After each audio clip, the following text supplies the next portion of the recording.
بسم اللہ الرحمن الرحیم الحمد للہ رب العالمین والصلاة والسلام علی سیدنا و مولانا محمد وعلی آلہ وازواجہ وذریتہ اجمعین۔ ڈاکٹر ارشد زمان صاحب کے تبصرے پہ ایک تبصرہ شروع کیا تھا، وہ بیچ میں رہ گیا، تو اس کو یہ آخری نشست کر کے انشاءاللہ اس سلسلے کو مکمل کریں گے، کیونکہ اس میں اہم مباحث ہیں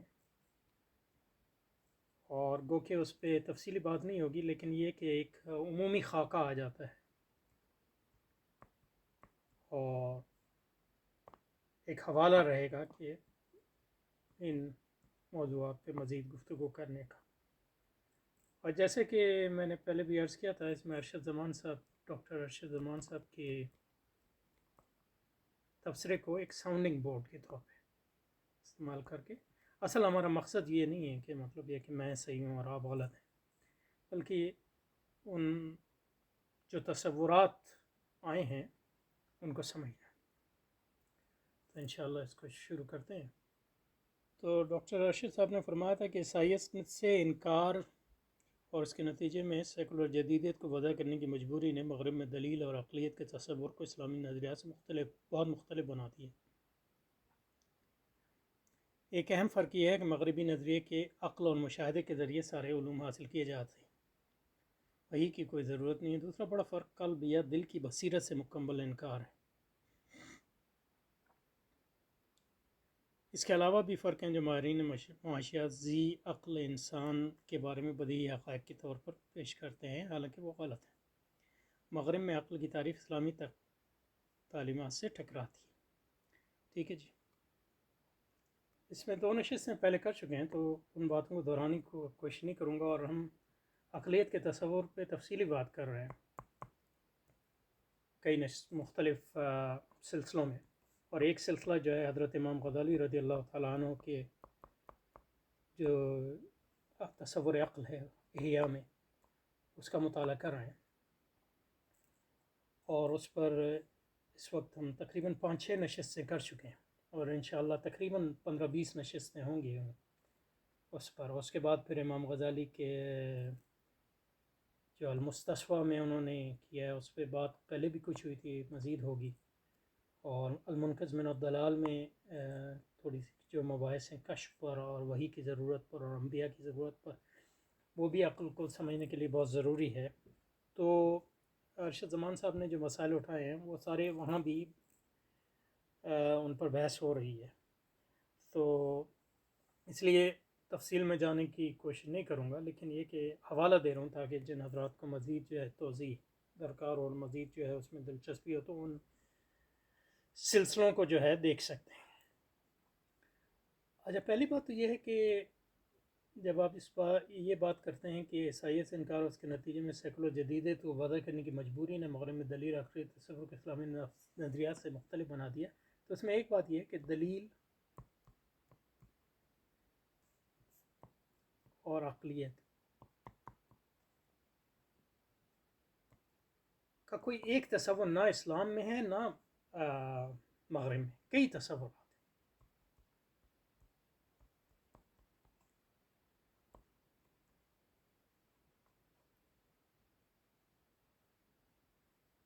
اور ان میں بعض تصورات ایسے ہیں جو اسلام میں بھی اور مغرب میں بھی جو نیوٹرل ان معنوں میں ہے کہ ان کا یعنی اللہ تعالیٰ نے جو تمام انسانوں کو صلاحیتیں دی ہیں اس سے ان کا تعلق ہے، اس کا تعلق کسی ایسی چیز سے نہیں ہے جس کا مغرب سے تعلق ہو یا اسلام سے تعلق۔ مثلا مجھے آنکھیں دی ہیں، اور جو کفار ہیں ان کو بھی آنکھیں دی ہیں، تو وہ دیکھتے ہیں ان سے، تو جہاں تک دیکھنے کا تعلق ہے اس کا یہ نہیں، وہ اللہ تعالیٰ نے جو ہے مشترک نعمت دی ہے مسلمانوں کو بھی اور غیر مسلموں کو۔ تو عقل کے کچھ تصورات تو ایسے ہیں جن کا تعلق جو ہے انسان سے ہے، انسان سے بحثیت انسان کی، تو ان میں تو لازماً کوئی فرق یہ نہیں ہے کہ مغرب اور ہم میں کوئی فرق ہے، اور اور امام غزالی نے یہ احیاء میں جو عقل کے تصورات پہ بحث فرمائی ہے اس میں یہ بہت یعنی اہم بات وہاں کہی، اور وہاں یہ فرمایا کہ عقل اور عقلیت جو ہے مشترک الفاظ ہیں اور ان کو کئی معنوں میں استعمال کیا جا سکتا ہے۔ تو جب ہم کہتے ہیں مغرب اور اسلام میں عقل کے تصور میں اختلاف ہے تو سوال یہ پتا تھا کون سے عقل کے تصور میں، کیونکہ عقل کے کئی تصورات ہیں اسلام میں بھی اور مغرب میں، اور بنیادی طور پہ کچھ تصورات تو ایسے ہیں،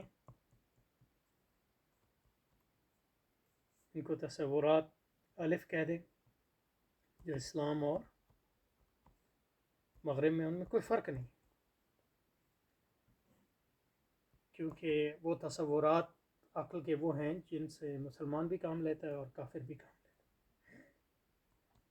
مثلا یہ کہ عقل بطور اعلیٰ کے، عقل بطور وصف کے، عقل بطور قوت کے، عقل بطور علم، ذریعہ علم کے، تو مسلمان بھی اس کو مانتے ہیں اور غیر مسلم۔ دوسرے وہ تصورات ہیں عقل کے جو کہہ لیں بے، جس میں یعنی تصوراتی لحاظ سے میں اس وقت یہ تقسیم کر رہا ہوں ایٹ دی کنسیپچل لیول، اس میں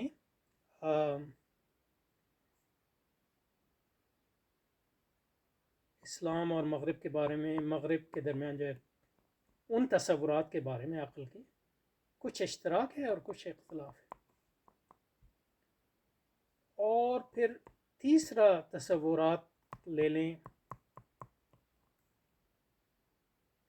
جیم، کچھ عقل کے وہ تصورات ہیں جن میں مسلمانوں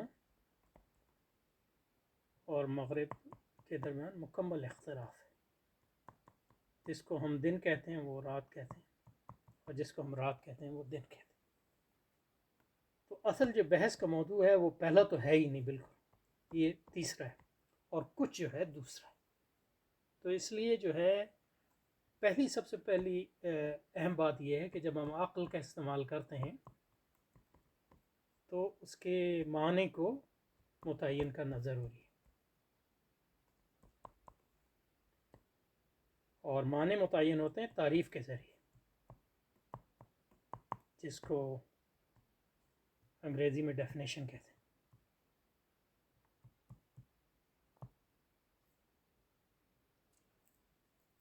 اور تعریف سے یہ ہوتا ہے کہ معنی متعین ہو جاتے ہیں، تو پھر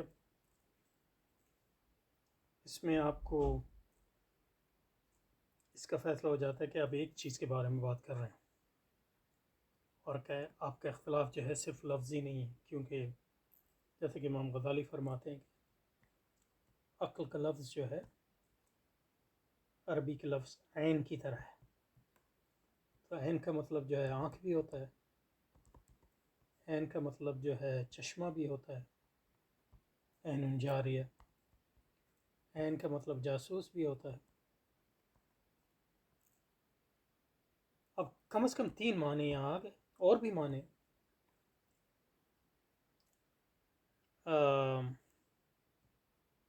تو اگر میں عین جو ہے جاسوس کے معنی میں استعمال کروں اور آپ آنکھ کے بارے میں استعمال کر رہے ہیں اور اس کا ادراک نہیں کرتے، تو ہم ایک دوسرے سے اختلاف کر سکتے ہیں، لیکن اختلاف حقیقی نہیں ہے، کیونکہ آپ کسی اور چیز کے بارے میں بات کر رہے ہیں اور میں کسی اور چیز کے بارے میں۔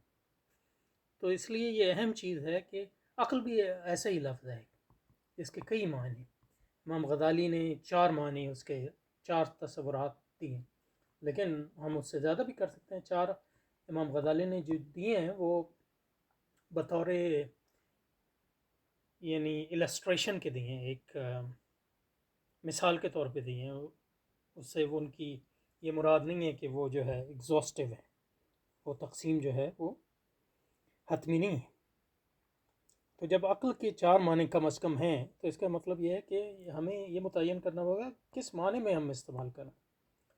تو مغرب اور اسلام کا جو فرق ہے، اختلاف ہے، وہ ان چاروں معنوں میں نہیں ہے، ان میں سے کچھ معنی میں ہے جو امام غزالی نے بیان کیے ہیں. فار ایگزامپل، مثال کے طور پر، تو یہ ایک اہم چیز ہے جس کو سمجھنا یہاں ضروری ہے. میں یہ نہیں کہہ رہا کہ اسد زمان صاحب یہ نہیں سمجھتے، لیکن ان کی بات سے یہ بات نکلی تو میں نے، بہت سے لوگ اس کو نہیں سمجھتے، اور یہ اہم چیز ہے. اور امام غزالی نے احیاء میں جو پوری ایک فصل باندھی، اس لیے باندھی کہ یعنی علماء بھی نہیں، یعنی آپ سمجھتے بھی ہوں اس فرق کو، لیکن جب لوگ بات کرتے ہیں تو اس کو بھول جاتے ہیں، اس فرق کو. تو یہ بہت اہم ایک چیز ہے. تو عیسائی سے انکار اور اس کے نتیجے سیکولر جدید مجبوری مغرب میں دلیل اکثر اسلام نظریات سے بہت مختلف بنا دیا ہے. ٹھیک ہے، بنا دیا ہے، لیکن عقل اور دلیل کی کچھ تصورات کو، نہ سارے تصورات کو نہیں. ہمارے اور ان کے درمیان دلیل اور عقل کے ایسے تصورات بھی ہیں جو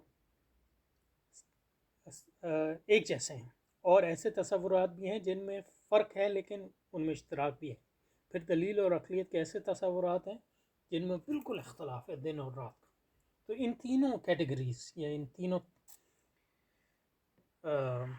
طبقات کو مختلف کرنے کی ضرورت ہے. ان تینوں انواع کو مختلف یعنی علیحدہ علیحدہ کرنے کی ضرورت ہے، اور ان ہر ایک کے بارے میں جو حکم ہوگا وہ بالکل الگ ہوگا. یہ پہلی بات ہے. اچھا جی، اب دوسری مباحث اس سے آگے بڑھنے کے سے پہلے ایک اور اہم چیز یہ ہے کہ جب ہم عقل کی بات کرتے ہیں یا عقلیت کی بات کرتے ہیں یا دلیل کی بات کرتے ہیں، تو عقل جو ہے ایک سورس ہے، عمومی طور پہ یہ ایک ذریعہ ہے. کس چیز کا ذریعہ ہے؟ علم کا. یہ مغرب اور اسلام میں جو ہے یہ قدر مشترک ہے ایک لحاظ سے، گو کہ ان کے تصور عقل ایسے عقل کے تصورات ہیں جن میں فرق ہے، اور علم کے تصورات ہیں جن میں فرق ہے. لیکن اس عمومی بات میں کوئی فرق نہیں ہے کہ عقل ایک ذریعہ ہے علم کا، اور علم جو ہے اس کا ثمرہ ہے یا پروڈکٹ.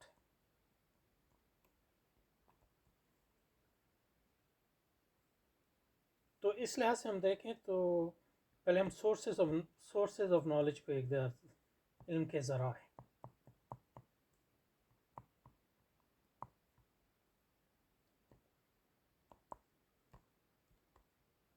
عقل ہو گیا،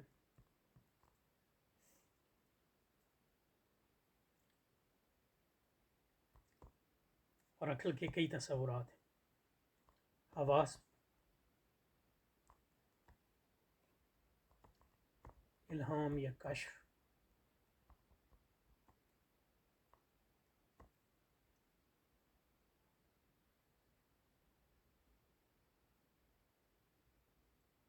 اور وہی. اور عقل میں بھی یعنی عقل دماغی اور عقل قلبی میں جو ہے یہ ایک بنیادی فرق بھی ہم کر سکتے ہیں. ریزنز آف مائنڈ، اور اس کو ہم کہیں ریزن آف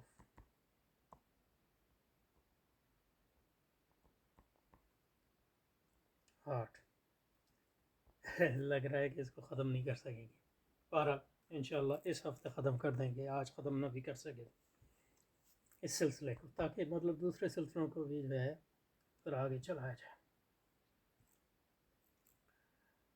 یہ تو ہو گئے سورسز ایک عمومی، یعنی وہ اس میں آپ ایڈیشن بھی کر سکتے ہیں، سبٹریکشن بھی کر سکتے ہیں، لیکن یہ ایک عمومی لسٹ ہے. اب جہاں تک علم کے تصور کا تعلق ہے تو ہم کہیں علم کو ہم اپنے مسلمانوں کے لحاظ سے علم کو ہم حادث اور قدیم میں تقسیم کرتے ہیں. قدیم تو خدا تعالیٰ کے علم ہے.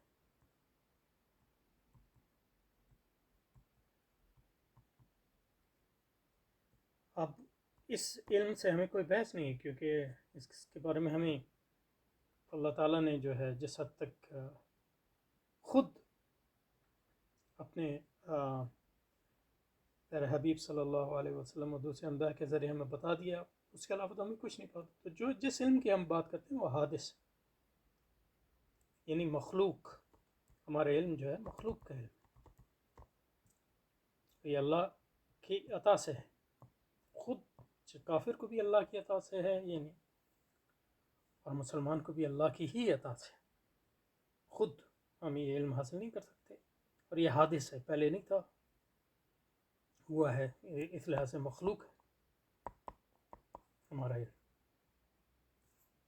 اللہ کا علم مخلوق نہیں ہے، اللہ کی صفت ہے، ازلی اور قدیم، جل و عز۔ تو پہلی بات یہ ہے کہ علم کو ہم قدیم اور حادث میں تقسیم کر دیا۔ اب ہمارا جو غرض ہے وہ صرف حادث علم سے۔ اب حادث علم جو ہے اس میں بھی کئی تفریق کر سکتے ہیں ہم۔ پہلے حادث علم کسبی ہو سکتا ہے، غیر کسبی ہو سکتا ہے، یا واہبی جس کو کہتے ہیں۔ کسبی کا مطلب ہے آپ نے خود جو ہے اس کی تحصیل کی، یعنی آپ نے عقل کو استعمال کیا، حواس کو استعمال کیا، دل و دماغ کو استعمال کیا، اور اس کے ذریعے اللہ کی اجازت سے آپ علم حاصل کرتے ہیں۔ علم کا مطلب یہاں یعنی انفارمیشن، اطلاع، یعنی میں نے کھڑکی سے باہر دیکھا اپنی آنکھوں سے، اور اطلاعات آئیں حواس کے ذریعے، اور عقل نے اس کو ایک جمع دو کیا اور دیکھا کہ ایک درخت ہے، درخت کا رنگ دیکھا، ہوا چل رہی ہے وغیرہ۔ غیر کسبی علم وہ ہے جو غیب سے جو خیالات آتے ہیں۔ غیر کسبی علم جو ہے وہ کسبی علم کے حواس اور عقل، غیر کسبی علم جو ہے اس کے ذرائع الہام، کشف اور وحی۔ اب لوگ سمجھتے ہیں غیر کسبی علم سارے اللہ کی طرف سے، ایسی بات نہیں ہے۔ یہ الہام صرف اللہ تعالیٰ کی طرف سے ہوتا ہے، یہ وحی، الہام بھی رحمانی بھی ہے، شیطانی بھی ہے، وحی بھی رحمانی بھی ہے، شیطانی بھی ہے۔ یہ ایک اہم بات ہے کہ ملائے اعلیٰ سے جو اطلاعات آتی ہیں وہ اللہ تعالیٰ کہ حضرت القدس سے جو اطلاعات آتی ہیں، اور دوسری ایسی اطلاعات ہیں جو شیطان اور اس کے کارندوں اور ان کے یعنی عالم سفلی سے آتے ہیں۔ تو یہ ایک تقسیم ہے۔ تو مغربی علوم کی یعنی یہ حادث علم ہے، ان کے ہم بھی کسبی اور غیر کسبی کی ان معنوں میں تقسیم نہ ہو، لیکن بنیادی تقسیم پائی جاتی ہے۔ ان کے ہم بھی الہامی علم ہے، ان کے ہم بھی کشف ہے، ان کے ہم بھی وحی ہے، لیکن اس الہام اور کشف اور وحی کا تعلق شیطان سے ہے۔ یعنی آپ کو یہ مطلب ہے لوتھر اور یعنی لوتھر نے وحی کا دعویٰ کیا، لوتھر نے مطلب یہ کہا کہ ہر عیسائی کو وحی ہوتی ہے، تو وہ کہاں سے وحی ہوتی ہے؟ وہ شیطان سے ہی ہوتی ہے۔ اس کو وہ روح القدس کہتے ہیں، جس کو وہ خدا، تیسرا خدا مانتے ہیں، نعوذ باللہ۔ اور ان کے فلسفی کے یہاں بھی تصور ہے، مطلب سائنسدانوں کے یہاں تصور ہے، یعنی عرفان کا ان کے یہاں بالکل تصور ہے، جس کو ایستھیٹکس کہتے ہیں، یعنی کانٹ کی جو کرٹیک آف ججمنٹ ہے اسی سے ڈیل کرتی ہے ایستھیٹکس۔ اور ایستھیٹکس میں جو ہے وہ علم سے اونچی کی جاتا ہے، جس کو وہ عرفان کہتے ہیں۔ وہ عرفان رحمانی نہیں ہے، وہ عرفان شیطانی ہے۔ تو یہ سورسز آ گئیں۔ اچھا، اب جو علم حادث ہے اس کی ایک اور تقسیم یہ ہے کہ وہ کسبی اور غیر کسبی کی ہم نے کر لی۔ علم حادث جو ہے اس کی ایک اور دوسری تقسیم ہم یہ کر سکتے ہیں کہ وہ جس کو آپ کہتے ہیں ضروری یا بدیہی، یا جس کو انگلش میں کہتے ہیں انٹیوٹیو نالج، اس کو ڈائریکٹ نالج کہتے ہیں، اور دوسرا وہ ہوتا ہے جس کو نظری علم کہتے ہیں ہمارے یہاں، یا میڈیٹڈ نالج۔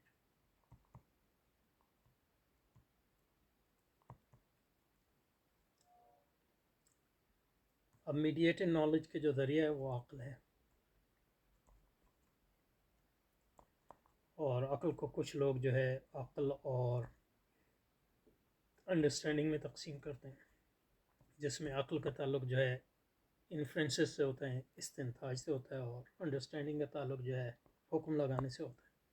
اور کچھ لوگ جو ہیں ان دونوں کو ایک چیز سمجھتے ہیں، اور کچھ لوگ سمجھتے ہیں ضروری اور بدیہی علم جو ہے عقل سے بھی حاصل ہوتا ہے اور حواس سے بھی حاصل ہوتا ہے، کچھ کہتے ہیں کہ نہیں صرف حواس سے حاصل ہوتا ہے وغیرہ۔